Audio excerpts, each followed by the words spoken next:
My son showed me a video from my fiancée's bachelorette party. 7 seconds that destroyed my future wedding, but saved my entire life. What I found in those seconds wasn't just betrayal. It was proof I'd been played from the start.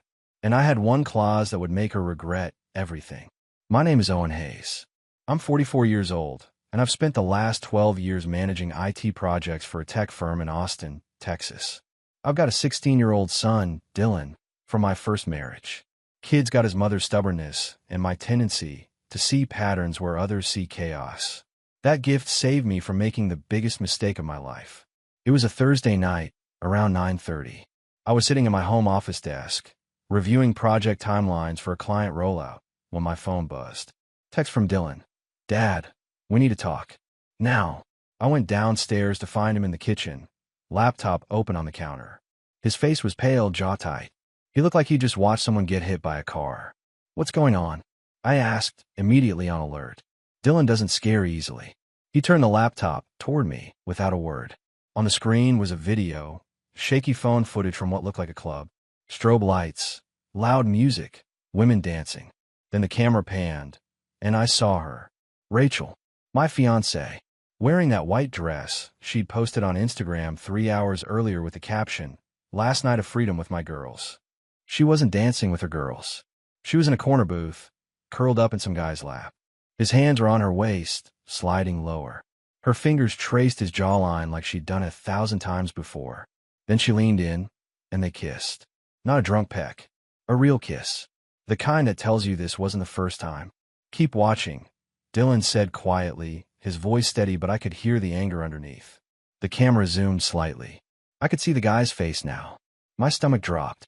Trevor Langley, Rachel's ex-husband, Emma's father. The man Rachel swore she hadn't spoken to in over 3 years. Someone off-camera shouted, loud enough to be heard over the music. "It's her last free night. Let her enjoy it." Rachel pulled back from the kiss and smiled. Not embarrassed. Not guilty. Just smiled. I didn't say anything. Didn't throw the laptop. Didn't scream. I just stood there, watching my future dissolve in a 15-second video clip while my son watched me, waiting to see if his old man would fall apart. Instead, I walked to my office, pulled out the filing cabinet, and retrieved a folder I'd hoped I'd never need. The label read, "Contingency Plan, Langley." Dylan followed me. "Dad, I'm sorry. I was working the catering shift at that venue tonight. I saw it happen live. I could not tell you." I looked at my son, this kid who just had to grow up a little faster because his future stepmother couldn't keep her hands off her ex-husband at her own bachelorette party. "You did the right thing," I told him, opening the folder. Inside were documents I'd spent months preparing with my attorney, Stephen Garrett. Prenuptial agreement, property deed, transfer forms, cohabitation clause with subsection 7.4b highlighted in yellow. Dylan looked at the papers, then at me. "What is all this?" "Insurance," I said, against making the same mistake twice. I picked up my phone and texted Stephen, "Need you tomorrow morning. 8 a.m. She triggered the clause. 3 dots appeared immediately. Then, "I'll bring the notary." "You sure?" I glanced at the laptop screen, frozen on Rachel's smile. "Positive," I typed back. Dylan sat down across from me. "What happens now?" I looked at my son, at the concern in his eyes, and felt something shift inside me. Not heartbreak, not rage, just cold, absolute clarity. "Now," I said, closing the folder, "now we let karma do what it does best. We just have to make sure it has all the documentation it needs." After my first marriage ended, I swore I'd never be that vulnerable again. Michelle, my ex-wife, had an affair with her tennis instructor. Classic story. I came home early from a business trip and found them in her bed. The divorce took 18 months, cost me $70,000 in legal fees, and left me with nothing but my clothes and a mountain of debt because I'd been too trusting to protect myself. I spent the next year rebuilding. Not just financially, but mentally. I started seeing a therapist who specialized in helping people recover from infidelity. Dr. Patricia Coleman. She's the one who told me something I'll never forget. "Owen, you can't control whether someone betrays you, but you can control how prepared you are when they do." That's when I met Stephen Garrett at a networking event. We'd gone to college together, lost touch after graduation. He was a family law attorney now, sharp as a blade and twice as effective. Over drinks one night, I told him my story. He listened, didn't judge, and then said, "Let me help you build a safety net. Not because you're cynical, but because you're smart." We spent weeks crafting the prenuptial agreement. It wasn't about being cold or calculating. It was about clarity. Clause 7.4b was Stephen's idea, but I refined the language. It stated simply, if documented infidelity occurred before the marriage certificate was filed, all jointly held assets would default to the person who provided the original capital. Any rights to shared ownership would be nullified within 72 hours of confirmed breach. When I met Rachel 2 years ago, I didn't tell her about the prenup right away. We dated for 8 months before I even mentioned marriage. She was different from Michelle. Organized, independent, a marketing director at a pharmaceutical company. She had her own money, her own life. I thought maybe this time would be different. When we got engaged, I brought out the prenup. We were sitting at her kitchen table, wedding magazines spread everywhere. I slid the folder across to her. "What's this?" Rachel asked, opening it. "A prenuptial agreement," I said. "I need you to read it carefully. Take your time. Have a lawyer look at it if you want." She flipped through the pages, her expression unreadable. When she got to clause 7.4b, she paused. "Infidelity termination," she read aloud. "Owen, this is pretty intense." "I know," I said, "but I need this. It's not about you. It's about protecting myself from what happened before." Rachel set the papers down and looked at me. "You really think I'd cheat on you?" "I didn't think Michelle would either," I replied. "But she did. So now I plan differently." She was quiet for a moment, then picked up a pen. "Okay, I get it. You've been burned before. I can respect that." She signed every page without calling a lawyer, without asking questions. At the time, I thought it meant she had nothing to hide. Now, looking at that video of her with Trevor, I realized she just never thought she'd get caught. I sat in my office until almost midnight, reviewing every document in the contingency folder. Property deed for the townhouse we'd bought together 6 months ago. I'd put down the entire down payment, $85,000, while Rachel contributed to the monthly mortgage. The quitclaim deed she'd signed during escrow, buried in a stack of closing documents, gave me the right to reclaim full ownership if the prenup was triggered. Bank statements showing I'd paid for the wedding venue deposit, the caterer, the photographer. Rachel had handled the smaller details, flowers, invitations, her dress. Nothing that couldn't be canceled or absorbed. Dylan knocked on my door around 11:30. "Dad, you should get some sleep." "I will," I said. "Soon." "Is this really happening?" he asked. "You're calling off the wedding?" I looked at my son, this young man who'd just seen his father's fiancée destroy their future, and I nodded. "Yeah, Dylan, it's really happening. Tomorrow morning, Rachel's going to learn that actions have consequences, and they're going to hit fast." Rachel came home at 6:15 in the morning. I heard her key in the lock, the stumbling footsteps in the hallway, the soft curse when she bumped into the console table. I was already awake, sitting in the kitchen with a cup of coffee I hadn't touched, watching the sunrise through the window. She appeared in the doorway, still wearing that white dress, now wrinkled and stained with what looked like spilled wine. Her makeup was smeared, mascara creating dark shadows under her eyes. She was carrying her heels in one hand, a half-empty bottle of champagne in the other. When she saw me, she smiled. Not guilty, not apologetic, just tired and happy, like she'd had a great night. "Hey, babe," Rachel said, her voice thick with alcohol. "You're up early. I didn't think you'd be awake yet." I didn't respond, just watched her. She set the champagne bottle on the counter and walked toward the coffee maker. "God, last night was crazy. The girls went absolutely wild. You should have seen Melissa trying to do karaoke. She was so bad it was actually good, you know." "Sit down, Rachel," I said quietly. She turned, confused by my tone. "What's wrong?" "Sit down." Something in my voice made her pause.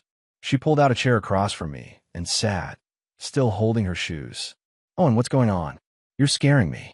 I opened my laptop and turned it toward her. The video was already queued up, frozen on the frame where she was kissing Trevor, his hands in her dress, her fingers in his hair. Rachel's face went white. The shoes dropped from her hand and clattered on the floor. "Where did you get that?" she whispered. "Dylan," I said. "He was working catering at the venue last night. He saw everything, recorded it to make sure I believe him." She reached for the laptop, but I closed it before she could touch it. "Owen, wait. That's not what it looks like." Really? I asked, my voice still calm. Because it looks like you were cheating on me with your ex-husband at your bachelorette party. The same ex-husband you told me you hadn't spoken to in 3 years. I can explain, Rachel said, her words tumbling over each other. Trevor showed up. I didn't invite him. He just appeared and started talking about Emma and how much he missed being a family, and I was drunk, and it was stupid, but it didn't mean anything. Owen, I swear it didn't mean anything. I stood up slowly, walked to the counter, and picked up the folder I prepared last night. I set it down in front of her. What's this? Rachel asked, her hand shaking. Your copy of the prenuptial agreement, I said. Specifically, Clause 7.4b, the one you signed 6 months ago. Read it again. She opened the folder with trembling fingers. I watched her eyes scan the page, watched the exact moment she understood what was about to happen. The color drained from her face completely. No, she said. No. Owen, you can't do this. We're getting married in 11 days. Everything's paid for. Everyone's flying in. You can't just cancel everything because of one mistake. I'm not canceling anything, I said. The wedding's off.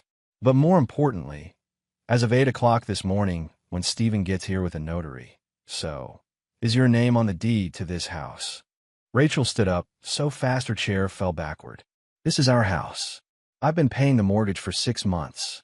You've been paying half a mortgage on a house I bought with my money. I corrected. The down payment was $85,000. All mine. You signed a quitclaim deed during escrow that reverts full ownership to me if the prenup is violated. You violated it. The house is mine. You planned this, she said, her voice rising. You had this all set up like you were waiting for me to mess up. No, Rachel, I said. I planned for the possibility that you'd be exactly who you turn out to be. There's a difference. She grabbed the folder and threw it across the kitchen. Papers scattered everywhere. I made one mistake, one night, and you're going to destroy everything over it. You made a choice, I said, my voice finally rising to match hers. You chose to get drunk and kiss your ex-husband while wearing a dress that says bride-to-be. You chose to let him touch you. You chose to smile when someone said it was your last free night. Those weren't mistakes, Rachel. Those were decisions. She stared at me, breathing hard, and I saw it then. Not remorse. Not love. Just anger that she'd been caught. Stephen will be here in 90 minutes, I said. I suggest you start packing. Stephen Garrett arrived at exactly 8 o'clock, briefcase in hand, a woman in a gray suit beside him. The notary. Her name was Patricia Wells, according to the ID badge clipped to her jacket. She carried a leather portfolio and wore the expression of someone who'd seen this scenario play out 100 times before. Rachel was still in the bedroom. I could hear her moving around up there, drawers opening and closing, the sound of things being thrown into bags. Dylan had left for school 20 minutes earlier, giving me a long hug before he walked out the door. You've got this, Dad, he'd said. I let Stephen and Patricia into the house. Stephen looked around at the scattered papers from Rachel's outburst earlier, the overturned chair, the champagne bottle still sitting on the counter. Rough morning? Stephen asked. She's upstairs packing, I said. She knows what's happening. She's just not accepting it yet. Patricia set her portfolio on the dining table and began arranging her materials. Stamps, seal, witness forms. Everything needed to make this official. Has she threatened legal action? Stephen asked. Not yet, I said, but I'm sure it's coming. Rachel appeared at the top of the stairs. She'd changed into jeans and a sweatshirt, washed off her makeup. She looked younger without it, more vulnerable. For a split second, I felt something twist in my chest. Then I remembered the video, and the feeling vanished. She came down slowly, gripping the railing like she might fall. Ms. Langley, Stephen said formally. I'm Stephen Garrett, Mr. Hayes' attorney. This is Patricia Wells, a licensed notary. We're here to execute the terms of the prenuptial agreement you signed on February 14th of this year. Rachel's eyes moved from Stephen to Patricia to me. Owen, please. Can we talk about this privately? Just you and me. No, I said. This is a legal proceeding now. Everything that needs to be said will be said here. Stephen opened his briefcase and pulled out a document. Ms. Langley, per Clause 7.4b of your prenuptial agreement, documented infidelity prior to the filing of a marriage certificate triggers immediate partition of jointly held assets. Do you understand what that means? I understand you're stealing my house, Rachel said bitterly. It was never your house, Stephen corrected. Mr. Hayes provided 100% of the down payment. You signed a contingent ownership agreement during escrow that clearly states your interest in the property is conditional upon the marriage proceeding as planned. The marriage is not proceeding. Therefore, your interest is void. This is insane, Rachel said, looking at me. Owen, we can work this out. I'll go to counseling. I'll do whatever you want. Just don't do this. Sign the papers, Rachel, I said quietly. Patricia slid the first document across the table. This is a voluntary release of property interest. It states that you acknowledge the terms of the prenuptial agreement and relinquish any claim to the property at 847 Ridgewater Lane. Rachel didn't move. If you refuse to sign, Stephen said, his voice still calm, we'll file for emergency petition in court. The video evidence will be entered into the record. The prenup will be enforced. You'll lose anyway, but it'll take longer and cost you legal fees you can't afford. Rachel's hands clenched into fists. How do you know what I can afford? Because I know what you make, Stephen said. And I know your savings account balance is less than $4,000. You can't fight this, Ms. Langley. You can only choose how much it costs you. She looked at me one more time. I loved you. No, I said. You love the idea of me. The house, the stability, the wedding. But you didn't love me enough to keep your hands off Trevor. Rachel grabbed the pen and signed the document, so hard the paper tore slightly. Patricia witnessed it, stamped it, sealed it. Legal and binding. There's one more, Stephen said, sliding another form forward. This is acknowledgement that all wedding-related expenses paid by Mr. Hayes are non-recoverable. You have no claim to reimbursement. She signed that one too, tears finally starting to fall. Patricia gathered the documents, placed them in her portfolio, and nodded to Stephen. We're done here. Rachel stood up, wiping her eyes. I need a few days to find a place. You have until Sunday, I said. That's 48 hours. After that, I'm changing the locks. She walked toward the stairs, then stopped and turned back. You're going to regret this, Owen. When you're alone and miserable, you're going to wish you'd forgiven me. Maybe, I said, but I'll be alone in my own house, with my dignity intact. That's more than you'll have. She went upstairs without another word. Stephen packed his briefcase. The title office will process the updated deed by Monday. You'll receive confirmation within 5 business days. Thank you, I said. He paused at the door. For what it's worth, Owen, you handled this exactly right. Clean, quick, and legal. A lot of guys would have made this messy. I learned from the first time, I said. After they left, I stood in my living room in the house that was now solely mine and felt nothing. Not victory, not sadness, just quiet. Dylan texted me. Is it done? It's done. I wrote back. Good. She didn't deserve you, Dad. I sat down on the couch and finally let myself breathe. The wedding was off. The house was mine. Rachel will be gone by Sunday. Karma hadn't just hit fast. It had hit precisely. I spent Saturday morning calling vendors. First was the venue coordinator at Briar Hill Gardens, a woman named Jessica who'd been handling our wedding for the past 8 months. Mr. Hayes, she said when she picked up, her voice bright and cheerful. I hope you're calling with good news about the final head count. Actually, I'm calling to cancel the ceremony, I said. But I'd like to keep the venue booking for a private dinner instead. There was a pause. I'm sorry, did you say cancel? The wedding's off, I said. But people are already flying in, and I've already paid for the space. I'd like to convert it to a dinner for friends and family. Same date, same time. Just no ceremony. Another pause, longer this time. Mr. Hayes, I'm so sorry. Are you sure about this? Completely sure, I said. Can it be done? Yes, of course, Jessica said, her voice shifting to professional efficiency. We can remove the altar and ceremony chairs, keep the reception set up as is. The catering is already paid for. I'll adjust the timeline to skip straight to dinner service. Perfect, I said, and keep the flowers. I'm not petty. After I hung up, I sent a group text to the people who mattered.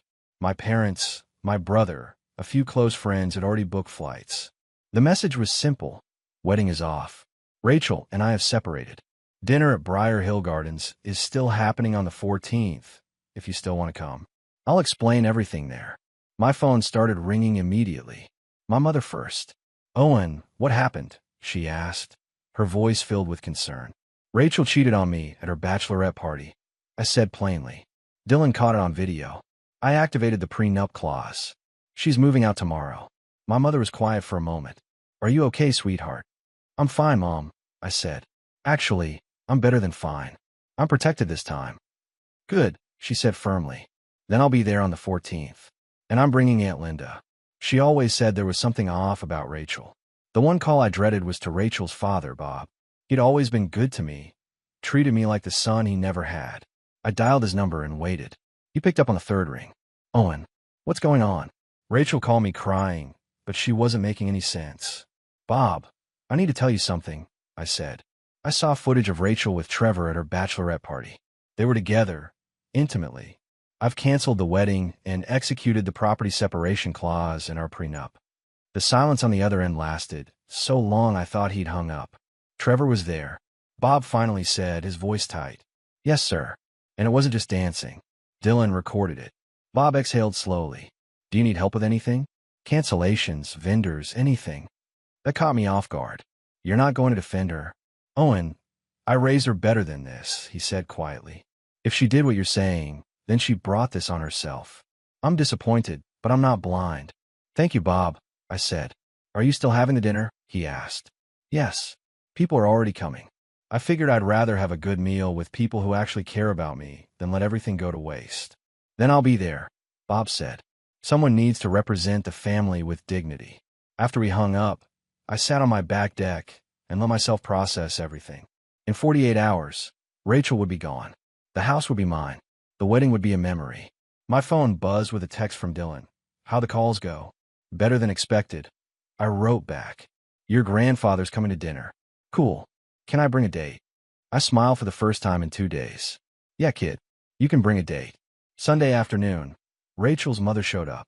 I was in the garage organizing tools when I heard the doorbell ring, followed by someone pounding on the door like they were trying to break it down. I opened it to find Linda Pruitt, Rachel's mother, standing on my porch with her arms crossed and murder in her eyes. Where's my daughter? She demanded. Upstairs packing, I said calmly. She has until 6 to be out. Linda pushed past me into the house. You have some nerve, Owen Hayes. Kicking her out of her own home over one little mistake. It's not her home, I said, closing the door. It's my home. She signed papers confirming that on Friday morning. Because you forced her to, Linda shouted. You manipulated her with your legal tricks and your threats. That's financial abuse, Owen. I could have you arrested. I pulled out my phone and opened a video. Is this what you call a little mistake? I held it up so she could see. Rachel and Trevor in that booth, kissing, his hands all over her. Linda watched for 3 seconds before turning away. Turn that off, she snapped. That's your daughter cheating on me with her ex-husband, I said. At her bachelorette party. The night before she was supposed to marry me. Still think I'm the bad guy. Linda's face flushed red. She was drunk. She didn't know what she was doing. She knew exactly what she was doing, I said. And she smiled about it. There's audio too.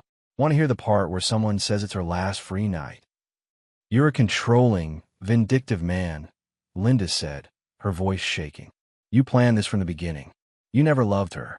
You just wanted someone you could dominate. I laughed, but there was no humor in it. I loved her enough to protect myself when she showed me who she really was. That's not control, Linda. That's called learning from experience. Rachel appeared at the top of the stairs with 2 suitcases. Mom, what are you doing here? I came to get you, Linda said. You don't have to stay here and be abused by this man. Abused, I said. I gave her 48 hours to pack her things and leave peacefully. I could have had the locks changed Friday night and put everything on the lawn. I showed her more courtesy than she showed me. Rachel came down the stairs slowly. Mom, just stop. Please. I'm not going to stop, Linda said. He's stealing your house, Rachel. He's humiliating you. We can fight this. We can get a lawyer and sue him for everything he's worth. On what grounds? I asked. She signed a legally binding prenuptial agreement. She violated it. The documents are already filed with county.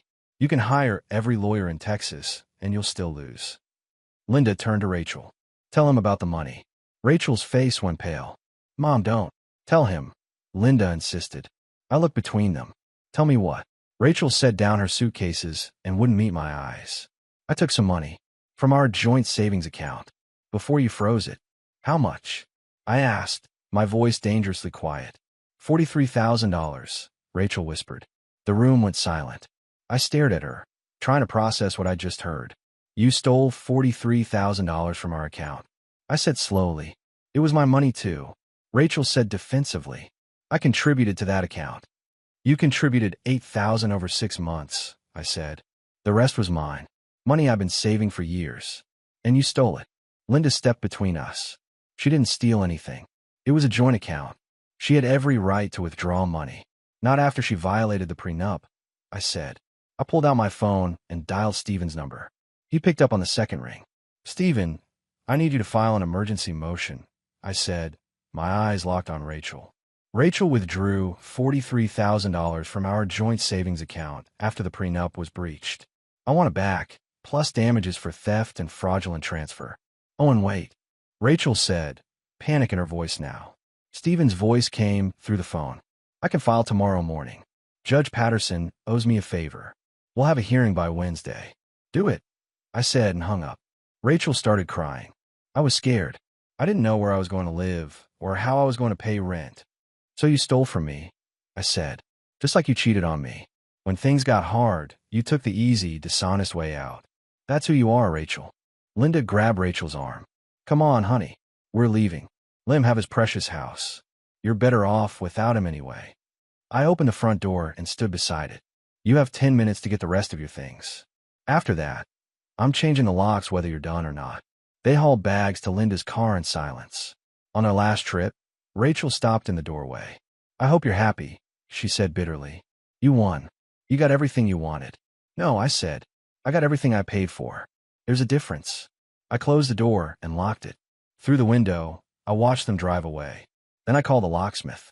The lawsuit against Rachel moved faster than I expected. Stephen filed the emergency motion on Monday morning, and by Wednesday afternoon, we were in Judge Raymond's courtroom. Rachel showed up with a public defender, a young woman fresh out of law school who looked overwhelmed the moment Stephen laid out her evidence. Bank records, the signed prenup, the property release Rachel had signed on Friday, and the withdrawal timestamp showing she'd taken the money 3 hours after signing. Judge Raymond, a man in his late 50s with gray hair and a permanent scowl, reviewed the documents in silence. Then he looked at Rachel. Ms. Langley, did you or did you not withdraw $43,000 from a joint account after signing an agreement that froze shared assets?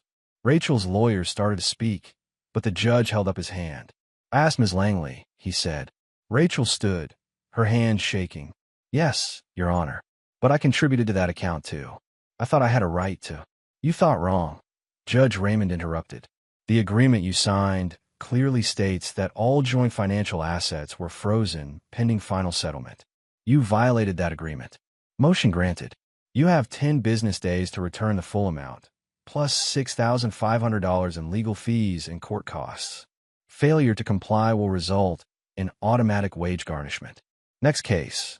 Outside the courthouse, Rachel's lawyer pulled me aside. Mr. Hayes, my client doesn't have that kind of money, she said quietly. Could we arrange a payment plan? Maybe $2,000 a month. No, I said. She stole from me. She pays it back in full, or her wages get garnished. Those are her options. That evening, Emma called me. Rachel's 13-year-old daughter. The girl I'd been planning to become a stepfather to. Owen, she said when I answered, her voice small and scared. Hey, Emma, I said, my chest tightening. Are you okay? Can I ask you something? She said. Why are you being so mean to my mom?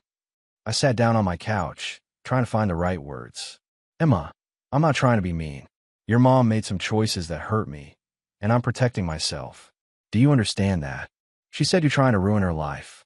Emma said. She's crying all the time. She says she might lose her job because of the garnishment thing. Emma, listen to me. I said carefully. Your mom took money that didn't belong to her. Money I've been saving for years. I asked her to return it, and she refused. What's happening now is the consequence of that choice. But you loved her, Emma said, and I could hear the tears in her voice. You said you'd be my stepdad. You promised we'd be a family. That hurt more than anything else in this whole mess. I did love her, Emma, I said quietly, and I meant what I said about being a family. But your mom broke that trust. Not me. She was quiet for a moment. Dylan told me what she did. At the party. He did. Yeah. We text sometimes. He showed me the video. Her voice got quieter. I didn't know she was still talking to my dad. She told me they hated each other. I'm sorry you had to find out that way, I said. Owen, I know my mom messed up, Emma said. But she's still my mom. Can you please just stop? Please. I closed my eyes. Emma, I can't. What she did wasn't just wrong, it was illegal. I have to see this through. She hung up without saying goodbye. Dylan came downstairs a few minutes later. Was that Emma? Yeah. She texted me, Dylan said, showing me his phone. Emma's message read, Your dad is destroying my family. I'm sorry, Dad, Dylan said. Don't be, I said. Rachel destroyed her own family. I'm just not letting her destroy mine too. October 14th arrived faster than I expected. The day that was supposed to be my wedding became something else entirely. I arrived at Briar Hill Gardens at 5:30, an hour before guests were scheduled to arrive. The terrace was set up beautifully, long tables with white linens, soft string lights overhead, flowers in simple glass vases. Everything looked exactly as it would have for the reception, just without the ceremony space. Jessica, the coordinator, met me at the entrance. Mr. Hayes, everything's ready. We removed all the wedding signage and the guest book table. It's just a dinner now, like you requested. Thank you, Jessica, I said. Dylan arrived with a girl I didn't recognize, pretty with dark hair and a shy smile. Dad, this is Kayla. Kayla, my dad. Nice to meet you, Mr. Hayes, she said. Call me Owen, I said, shaking her hand. And thank you for coming. Guests started arriving around 6:15. My parents, my brother Matt and his wife, Aunt Linda, a few friends from work, some college buddies I hadn't seen in years. People I actually cared about, not the inflated guest list Rachel had insisted on. And then Bob Pruitt walked in, alone, wearing a suit and carrying a bottle of bourbon. Owen, he said, shaking my hand firmly. Thank you for still having this. Thank you for coming, I said. Where else would I be? Bob said. My daughter made her choices. I'm here to show you that not everyone in her family lacks integrity. We sat down to dinner at 7. I stood up before the first course was served. I want to thank you all for being here, I said. I know this wasn't the event you were expecting, but life doesn't always go according to plan. What matters is having people around you who show up anyway. So thank you for being here, for supporting me, and for reminding me that family isn't just about blood. It's about who stands beside you when things fall apart. My mother raised her glass. To Owen. To strength, wisdom, and knowing when to walk away. Everyone drank. Bob stood up next. I'd like to say something, if I may. The table went quiet. I raised Rachel to be better than what she showed you, Bob said, his voice heavy. I taught her about honor, about keeping your word, about treating people with respect. Somewhere along the way, those lessons didn't stick. Owen, I'm sorry. Not just for what happened, but for not seeing the signs earlier. You deserve better. You still do. He raised his glass. To second chances. And to having the courage to demand what you're worth. The dinner lasted 3 hours. Good food, good conversation, laughter that felt genuine. No one mentioned Rachel by name. No one asked invasive questions. They just showed up and let me know I wasn't alone. Dylan and Kayla left around 9:30. My parents stayed until the end, helping me carry gifts people had brought anyway. Mostly bottles of whiskey and gift card with notes that said things like for your next chapter and to new beginnings. As I was walking to my car, my phone buzzed. A text from an unknown number. I saw the photos from tonight. You look happy. I'm glad you moved on so easily. Rachel. Of course. I deleted the message without responding and drove home. The house was quiet when I got there. Empty but mine. No boxes in the corner. No reminders of a future that never happened. Just space, clean and clear. I poured myself a glass of the bourbon Bob had given me and sat on the back deck, looking up at the stars. Somewhere in the city, Rachel was probably telling herself I was the villain in this story, that I'd overreacted, been too harsh, too cold. But I knew the truth. I protected myself. I demanded accountability. I'd walked away with my dignity intact, and that was worth more than any wedding could ever be. 3 weeks after the dinner, I got a call from a private investigator named Daniel Holloway. He'd been hired by Rachel's attorney to look into my finances, trying to find some angle to reduce what she owed me. What he found instead changed everything. Mr. Hayes, Daniel said when I met him at a coffee shop downtown. I need to show you something. I was hired to investigate you, but in the process, I discovered information about Rachel Langley that I believe you have a right to know. He slid a folder across the table. Inside were bank statements, text message logs, and photos I'd never seen before. Rachel has a second bank account, Daniel said, pointing to the statements. It's been active for 4 years. The current balance is $217,000. I stared at the number. Where did that money come from? Inheritance from her grandmother, plus proceeds from the sale of a condo she owned before you met, Daniel explained. She kept it completely separate and never disclosed it during your relationship. The text logs show she was planning to divorce you approximately 1 year after the wedding and claim half your assets while keeping this account hidden. I felt my blood run cold. She was planning this from the beginning. Not from the beginning, Daniel said, but for at least the past 18 months, yes. There are messages between her and Trevor going back 2 years. They never stopped seeing each other, Mr. Hayes. The bachelorette party wasn't a one-time mistake. It was just the first time she got caught. I flipped through the messages. Rachel and Trevor planning meetups, talking about playing the long game, discussing how much money they could extract from me in a divorce settlement. One message from Rachel to Trevor read, "He's so trusting it's almost sad. Another year, and we'll have everything we need." Trevor's response, "Just don't mess it up before the wedding. We're almost there. Why are you showing me this?" I asked Daniel. "You were hired by her attorney." "I was hired to find dirt on you," Daniel said. "Instead, I found evidence of fraud and conspiracy. I'm a licensed investigator, Mr. Hayes. I have an ethical obligation to report criminal activity when I discover it. What Rachel Langley was planning constitutes marriage fraud. You have grounds for a criminal complaint, not just a civil case." I sat back in my chair, processing everything. "What should I do?" "That's up to you," Daniel said. "But if it were me, I'd file a criminal complaint with the DA's office. Marriage fraud, conspiracy to commit fraud, perjury for lying about shared assets. She could face serious charges." I took the folder home and called Stephen. He reviewed everything and whistled low. "Owen, this is bigger than I thought," Stephen said. "With this evidence, we can not only recover the $43,000 she stole, but we can also go after that hidden account. She lied about her assets when she signed the prenup. That makes the entire document voidable, but more importantly, it proves fraudulent intent. What do you recommend?" I asked. "File criminal charges," Stephen said without hesitation. "Let the DA handle the fraud case. We'll handle the civil recovery. Between the two, Rachel won't just lose money. She'll lose her freedom." That night, Dylan found me in my office, staring at the evidence. "Dad, what's wrong?" he asked. I told him everything. The hidden account, the messages, the plan to defraud me. Dylan's face went white. "She was playing you the whole time." "Looks like it," I said. "What are you going to do?"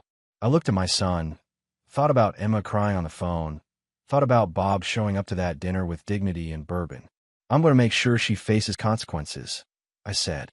"Not because I'm vindictive, but because what she planned to do was criminal. And people need to answer for their crimes, even if it means she goes to jail." Dylan asked. "Especially if it means that," I said, "because the next guy she does this to deserves to be protected too."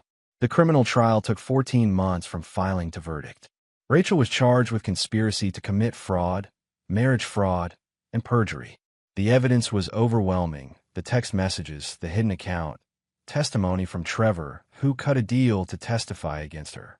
She was convicted on all counts and sentenced to 18 months in a minimum security facility, plus 5 years probation and full restitution of all stolen funds, plus the hidden account.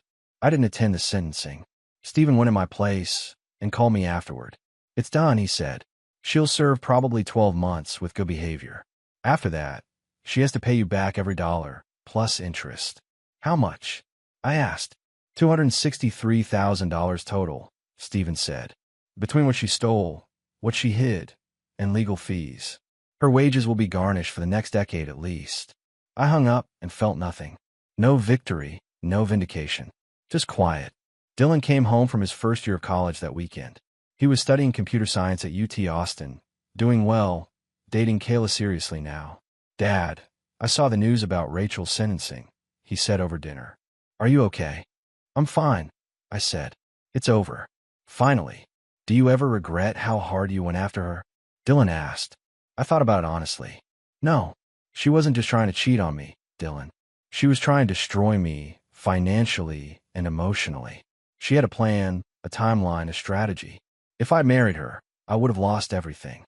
Again, I protected myself and probably protected other men she would have done this to in the future. That's pretty intense, Dad, Dylan said. Life is intense, I said. The question is whether you're prepared for it or not. I learned that lesson the hard way the first time. This time I was ready. Emma reached out to me once, about 8 months after the trial ended. She was 15 now, living with Bob full-time. Owen, I'm sorry, she wrote an email. I didn't know what my mom was really doing. Grandpa showed me some of the evidence from the trial. I understand now why you did what you did. I wrote back, Emma, you never have to apologize for your mother's actions. You're a good kid. Stay that way. And if you ever need anything, you can always reach out. She responded with a simple, thank you. I sold the townhouse a year after everything settled. Too many memories, too much weight. I bought a smaller place in a different neighborhood, started fresh. Michelle, my first ex-wife, sent me a card when she heard about the trial outcome. It said, you learned. I'm proud of you. That meant more than any court victory. I started dating again eventually, casually, no pressure. A woman named Sarah, a librarian with kind eyes and no drama. We took things slow, really slow. Dylan asked me once if I'd ever get married again. Maybe, I said. But if I do, it'll be to someone who proves themselves over years, not months. Someone who doesn't need a prenup because they'd never dream of betraying me. And if that person never comes along, that's okay too. I'd rather be alone and safe than partnered and vulnerable. That's pretty cynical, Dad, Dylan said. No, I said. That's wisdom. There's a difference. One evening, I was sitting on my new back porch, watching the sunset, when my phone buzzed. An unknown number. I'm out. I did my time. I just wanted you to know I'm sorry. For everything. Rachel. I stared at the message for a long time.